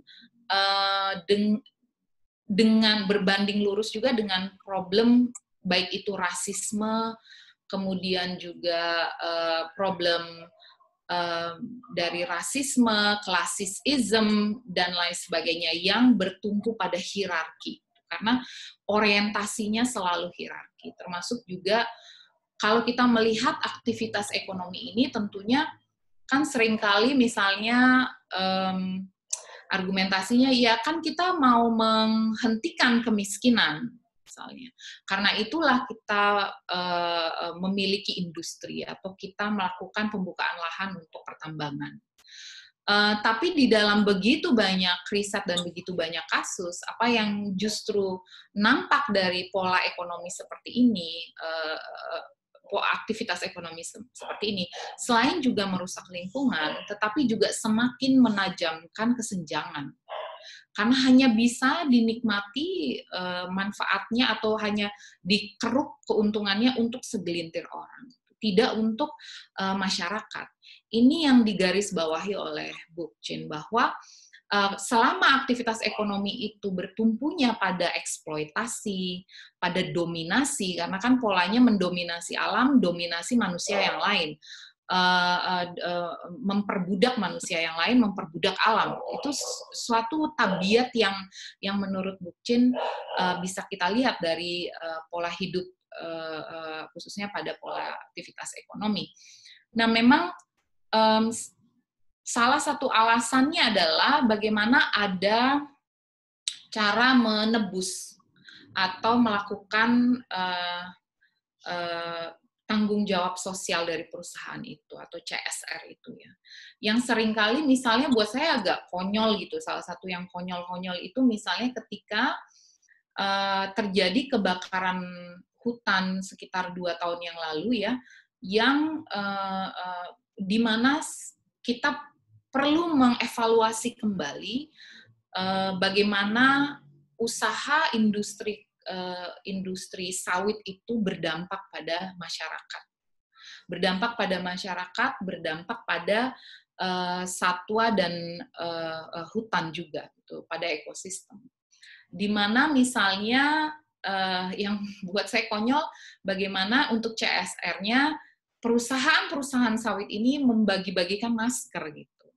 Itu buat saya juga sesuatu yang menunjukkan bahwa seolah-olah sama halnya kalau kita tebang satu pohon gitu ya. Ini yang saya sering renungkan gitu ya. Kalau kita bisa tebang satu pohon, apa sih masalahnya gitu? Apalagi pohon banyak di pinggir jalan. Kalau waktu di Monas ya, beberapa pohon-pohon tertua kita di Jakarta itu ditebang begitu saja, lalu ya apa soalnya, kan bisa saya tanam kembali pohonnya gitu.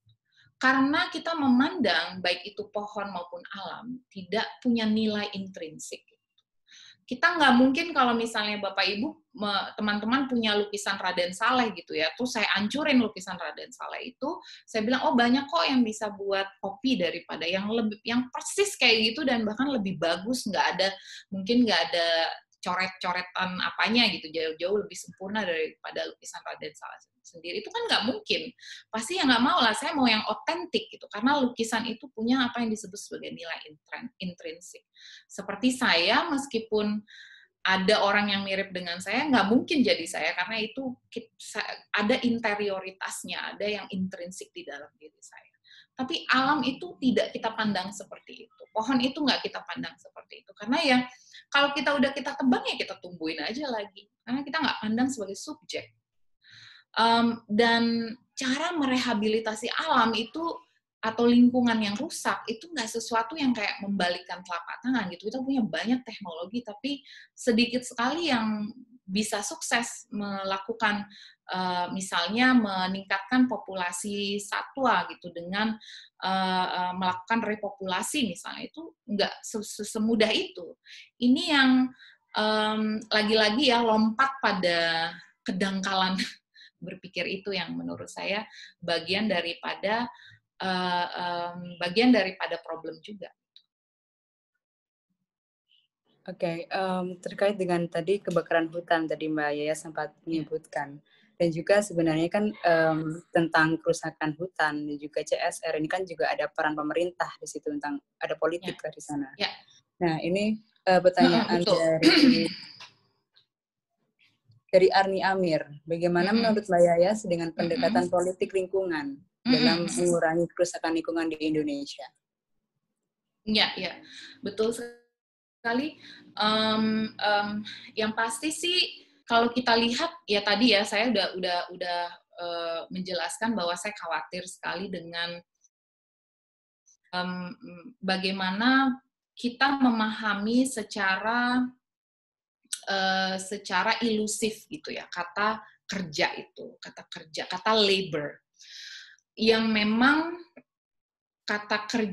disebut sebagai kerja yang identik kemudian dengan progres, dengan kemajuan yang seringkali mengabaikan implikasi lingkungan hidup. Tentunya kalau implikasi lingkungan hidup ada dampak terhadap lingkungan, tentu manusia akan terdampak. Itu semestinya sudah menjadi logika kita sekarang.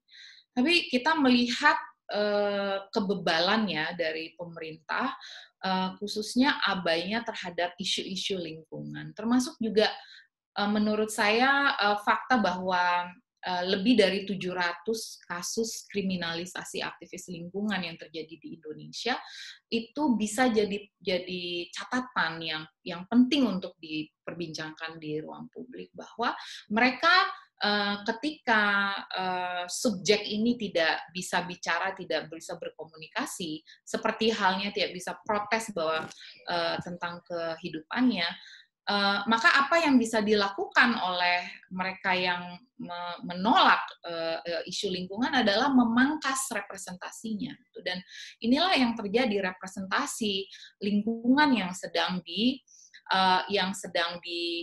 dikriminalisasi.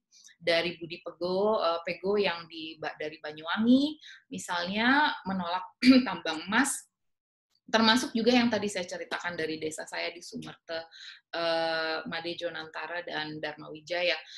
Termasuk juga kasus-kasus lainnya yang sampai saat ini terjadi bahkan dalam kondisi pandemi, yang terjadi secara senyap dalam saat kondisi pandemi ini, yang harus butuh kepekaan dan butuh suara dari masyarakat untuk menyuarakan ketidakadilan ini. Dan kebijakan-kebijakan ini kan memang kalau apa yang pernah saya alami adalah bagaimana di soal Teluk Benoa misalnya, ada peralihan dari kawasan konservasi menjadi kawasan ekonomi dan kawasan industri ya. Dan bagaimana saya melihat bahwa dengan adanya analisis dampak lingkungan saja, dengan adanya AMDAL misalnya, AMDAL itu pun masih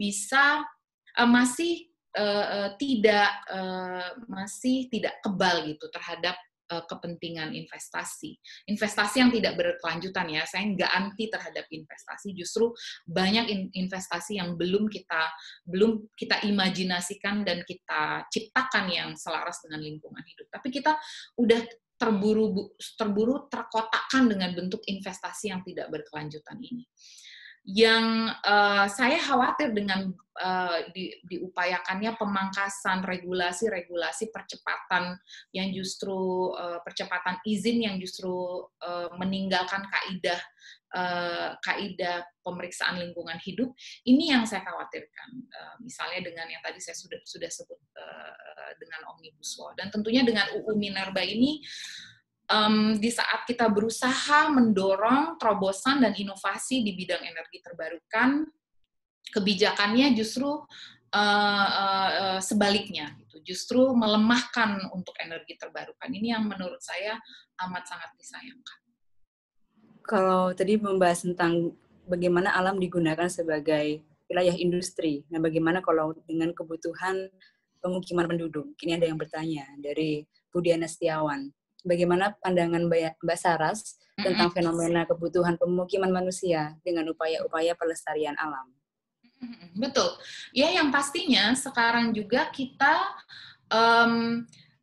pasti misalnya selama ini kita lihat dalam posisi kita menganggap bahwa misalnya bentuk kehidupan urban itu sebagai kehidupan yang baik ya, kehidupan yang baik dan bagus gitu, menandakan bahwa kehidupan itu berjalan dengan baik karena ada perkotaan gitu. Itu menurut saya juga cukup berbahaya karena misalnya kehidupan perkotaan ini menyerap lebih banyak energi dan meninggalkan jejak emisi yang lebih besar misalnya daripada kehidupan pedesaan atau pemukiman pedesaan. Pastilah di dalam menyusun masyarakat yang baru yang lebih peka terhadap lingkungan hidup, kita berusaha memangkas dan membetulkan pola relasi yang bentuknya industri gitu ya. Seperti misalnya pola industri makanan di mana menghabiskan begitu banyak jejak emisi yang punya beban lingkungan hidup yang besar. Tentunya kita mengenal sekarang banyak upaya untuk memperkenalkan bagaimana tindakan politik itu adalah dari tindakan konsumsi, dari makan itu sendiri, bagaimana memperkuat baik itu produksi di wilayah pedesaan itu diproduksi sendiri, dijual atau di barter atau didistribusikan di sekitar pemukiman itu yang tidak bertumpu pada pola kompleks industri yang menurut saya itu menghabiskan menyebabkan beban ekologis yang besar gitu. Memang ya, kita sulit seperti yang tadi saya bayangkan untuk mengontrol suhu agar tetap seimbang, dan bagaimana caranya climate ini nggak ekstrim naik sampai 2 derajat aja ya, 1,5 derajat itu pun sudah banyak problem-problem lingkungan, mengharuskan kita mengubah secara ekstrim pola hidup kita. Itu mau tidak mau. Jika tidak ya dalam waktu 20-30 tahun ke depan kita masuk ke titik yang disebut sebagai titik yang tidak bisa atau titik yang tidak, di mana kerusakan yang sudah terjadi di bumi tidak bisa dipulihkan kembali. Itu yang disampaikan kan di dalam dokumen IPBES dan IPCC, suatu konsorsium ribuan ilmuwan di seluruh dunia terhadap kondisi lingkungan hidup kita. Oke, ini terus kemudian masih rupanya banyak yang penasaran dengan pandemi. Iya. Ini nih ada yang nanya, Bem, berdampak merusak alam seperti makin banyaknya bungkus makanan plastik sekali pakai itu. Iya, masak di rumah, bikin di rumah. Bikin di rumah.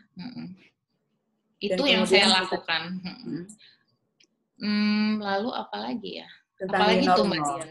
New normal. Iya ya, absurd. Memang absurd, new normal itu memang absurd. Tapi itu cara berkomunikasi ke manusia memang Mas Nirwan gimana caranya? Kecuali kita melakukan permainan bahasa ini kan. Yang kita lakukan dengan mencoba memberikan suatu dimensi etis kita tentang lingkungan kan sebenarnya upaya untuk melakukan pembahasan. Problemnya tentu problemnya itu udah jadi faktisitas kita kan, kita nggak, gimana cara kita merasionalisasikan absurditasnya pandemi ini udah nggak masuk di akal kita sebenarnya. Dan ini kemudian ada yang agak lompat tentang ini, bagaimana tanggapan Mbak Saras terhadap satu pandangan bahwa sebenarnya ekosentris pada tataran yang lebih luas hanyalah bentuk pertarungan antara kelompok anaerob, hidup tanpa oksigen, dan aerob. Iya. Iya, betul. Itu juga menurut saya itu kritiknya Mas Martin ya, Mas Martin Suryajaya juga pernah menulis ya soal itu, dan udah dipublikasi juga bahwa ada semacam kontradiksi di dalam ekologi di dalam gerakan deep ecology itu. Di satu sisi gimana caranya kita bisa sama sekali absolut memahami alam atau punya empati terhadap alam, karena alam itu juga tidak semuanya adalah seperti itu ya. Kalau mikroorganisme kan dia nggak seperti manusia, dia nggak punya kebutuhan seperti misalnya oksigen untuk manusia. Itu kritik yang menurut saya cukup baik yang dilontarkan oleh Martin terhadap problem bingungnya antara manusia, gimana caranya manusia itu mengatasi paradoks itu kan, sebenarnya ada paradoks di sana. Yang menurut saya juga kita bisa pahami seperti itu, bahwa kalau kita benar-benar fatalis lah ya, kalau kita fatalis, kita anggap bahwa ya udahlah, kalau emang benar-benar atas nama lingkungan hidup, ya apa sih maknanya jadi manusia gitu, apa spesialnya jadi manusia, toh dan bagaimana cara kita memilih siapa yang berhak hidup gitu dari suatu ekosistem, siapa yang gimana caranya kita memandang siapa yang hidupnya harus thriving, siapa yang harus hilang misalnya. Yang menurut saya itu argumentasi yang ya valid aja kita ajukan kritik seperti itu ya.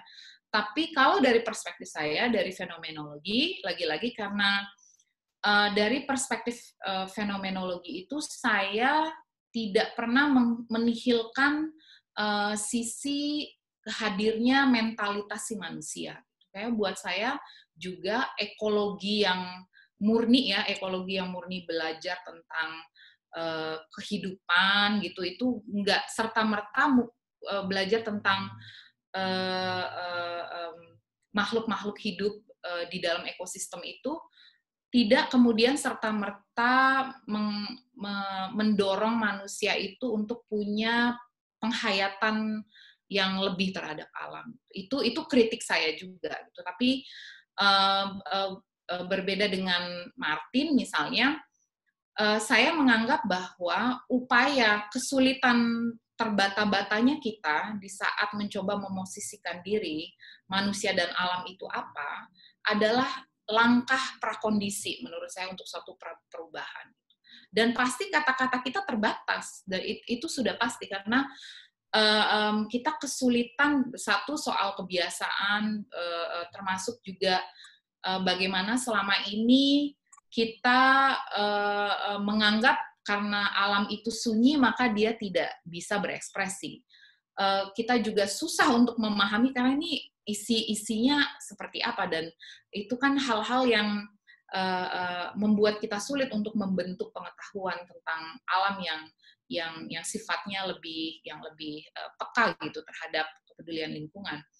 Tapi usulan saya di dalam fenomenologi itu tidak pernah justru bagaimana caranya upaya untuk memahami alam adalah upaya untuk memahami diri sendiri. Jadi saya masuk pada justru unsur mentalitas subjek itu.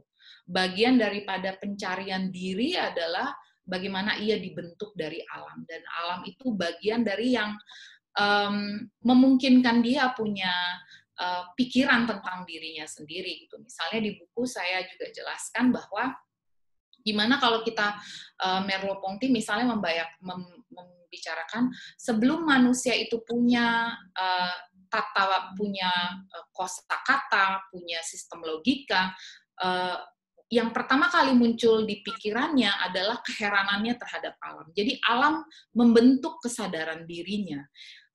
Itu pintu masuk saya di ekofenomenologi, bahwa pengetahuan atau sentuhan kita dengan alam itu suatu anugerah yang sebenarnya kalau tidak ada alam itu sendiri atau dunia di luar sana, tidak ada pengetahuan. Karena kita kan selama ini memandang seolah-olah bahwa pengetahuan itu adalah yang kita bentuk oleh diri kita sendiri, suatu yang secara sulak gitu tiba-tiba muncul kecerdikan kita, padahal itu semua anugerah dari alam. Itu argumentasi saya. Karena juga kalau misalnya jika saya seorang deep ecologist gitu dan berusaha menjawab pertanyaannya Martin dan pertanyaan yang diajukan, maka saya akan mengatakan bahwa kemampuan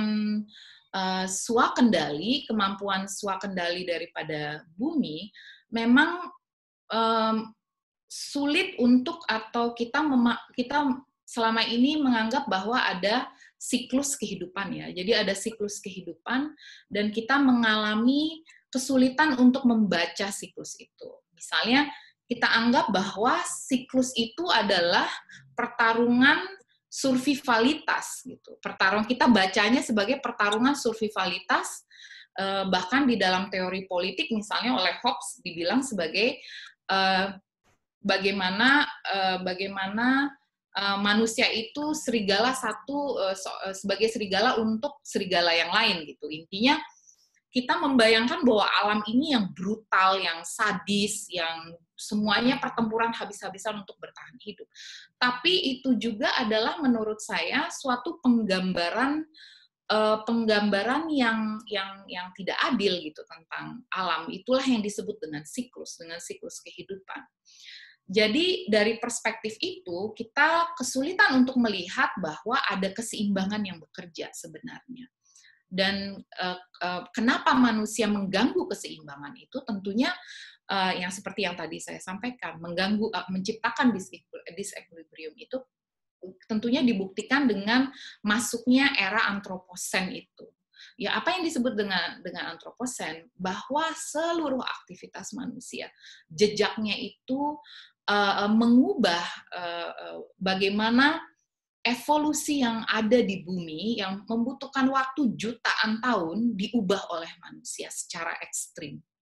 Jadi kita mendorong satu era kepunahan yang disebut sebagai antroposen. Dan itu adalah suatu fakta ilmiah. Nah, kita bisa berdebat gitu. Jadi kalau misalnya nggak manusia spesies yang ada, siapa yang spesies berkuasa? Bisa aja kita berdebat hal-hal seperti itu, tapi tidak mengurangi makna bahwa perilaku manusia sudah meninggalkan suatu kerusakan di lingkungan hidup. Oke, karena ini sudah menuju 2 jam. Panjang banget ya kan jelasannya. Beberapa pertanyaan yang terakhir ini lebih mengarah ke alternatif nih, Mbak. Jadi mulai dari pendidikan. Iya, betul. Aku setuju sekali nih dengan banyaknya komentar soal pendidikan anak, sastra anak, juga soal kurikulum baru. Betul sekali bahwa kurikulum itu jauh banget dari kurikulum yang punya perspektif lingkungan hidup ya. Jadi dalam memahami pendidikan juga seringkali kita semakin memupuk arogansi untuk menjadi manusia, bukannya memupuk kerendahan hati, karena kita punya kesempatan luar biasa untuk hidup di planet yang begitu indah ini dengan makhluk-makhluk hidup yang begitu luar biasa. Jadi yang alih-alih kita mendidik manusia yang punya sensitivitas, punya rasa dan penghayatan terhadap lingkungan hidup, kita tuh mendorong selalu kompetisi. Dan atas nama kompetisi ini seringkali yang menjadi korban adalah lingkungan hidup. Ya tentunya manusia lain dan lingkungan. Itu yang menurut saya, kalau saya bisa seperti tadi, bagaimana cara pola pendidikan itu tidak mengarah pada hierarki, tidak mengarah pada kompetisi semata. suatu kemajuan pembaruan itu bagus, tapi bagaimana caranya misalnya ekofeminis mengatakan mungkinkah pola relasi kita itu digantikan oleh rasa kerjasama, rasa saling melengkapi, rasa cinta kasih. Ini yang seringkali diabaikan menurut saya dalam pendidikan. Oke, jadi mungkin sebagai penutup nih Mbak Yayas, mungkin bisa dirangkum tentang bagaimana, terutama karena ini rata-rata kebanyakan kemudian menanyakan apa yang perlu kita lakukan gitu. Yeah. Kemudian dari sudut pandang ekofenomenologi, terutama kemudian mencapai equilibrium. Dari Mbak Yayas bagaimana? Kalau saya bisa mengevaluasi diri saya sendiri gitu ya, saya inginnya itu memang kita butuh perenungan ontologis terhadap lingkungan hidup. Tapi yang sekarang lebih dibutuhkan lagi adalah bagaimana perenungan-perenungan itu bisa diterjemahkan sebagai aksi, sebagai tindakan. Khususnya ketika kita sedang masuk ke ekosida itu ya. Jadi pembunuhan terhadap lingkungan hidup yang di dalamnya adalah masyarakat. Khususnya saya juga melihat bagaimana masyarakat lokal, masyarakat adat yang memikul penderitaan itu. Tantangannya adalah tentunya bagaimana kita bisa menunjukkan solidaritas nyata ke lingkungan hidup, aksi nyata untuk mendukung kebebasan dan keberlanjutan lingkungan hidup. Itu yang paling urgent saat ini. Tentunya sepertinya kita saat Dian bilang apa sih yang kayaknya satu hal itu satu tindakan yang diperbuat oleh satu individu itu apa gitu ya maknanya. Yang menurut saya satu tindakan kecil itu maknanya besar untuk lingkungan hidup. Baik dari kita mempertimbangkan pola konsumsi, lebih pada konsumsi yang bertanggung jawab, yang mempertimbangkan mengenai konsekuensi lingkungan hidup, sampai ke bagaimana kita kritis di dalam mencerna kebijakan-kebijakan atau mengusulkan kebijakan-kebijakan yang menandakan ada partisipasi publik di sana, ada publik yang bicara demi lingkungan hidup di sana. Itu yang semua pekerjaan, semua aktivitas pasti menurut saya akan berbuah hasil. Oke, terima kasih banyak Mbak Yayas. Oke, sebelum saya tutup dan mengembalikan ke Bung Farik, ada satu petikan yang paling saya suka di buku Mbak Yayas di halaman 135 dari Erazim Kohak dari bukunya The Embers and the Stars. Alam merupakan anugerah, menyakitkan lantaran ia tidak pantas menerimanya. Akan tetapi alam menerima begitu saja, layaknya anjing yang menjilat tangan seorang peneliti, meski ia telah menyiksa anjing itu secara tak manusiawi. Namun ia memaafkan tanpa pamrih. Meski seringkali manusia melukai alam sekitarnya, alam tetap menyembuhkan dan menerima. Oke, terima kasih banyak untuk Mbak Yayas dan juga teman-teman. Mungkin saya kembalikan ke Bung Farik atau Mitai. Terima kasih, Kak Dian. Ya, sama-sama. Oke, saya kira sebelumnya diskusi ini akan keren, tapi ternyata sangat keren. Terima kasih untuk Mbak Yayas dan Dianita telah meluangkan waktu dan meluangkan pikirannya berbagi dengan kita semua di platform Teroka. Dan mohon maaf kepada para peserta yang karena kuota kami cuma 100 di platform Zoom dan ternyata YouTube lagi bermasalah. Jadi banyak teman-teman sebenarnya yang tidak bisa mengakses diskusi ini. Tapi kita sempat recording, mungkin dalam waktu dekat kita bisa share hasil obrolan kita ini di YouTube. Ya, sekali lagi terima kasih Mbak Yayas, terima kasih Dianita, dan terima kasih kepada seluruh peserta yang sudah bergabung, berpartisipasi, dan ikut berdiskusi. Sampai jumpa di program Teroka selanjutnya. Dah.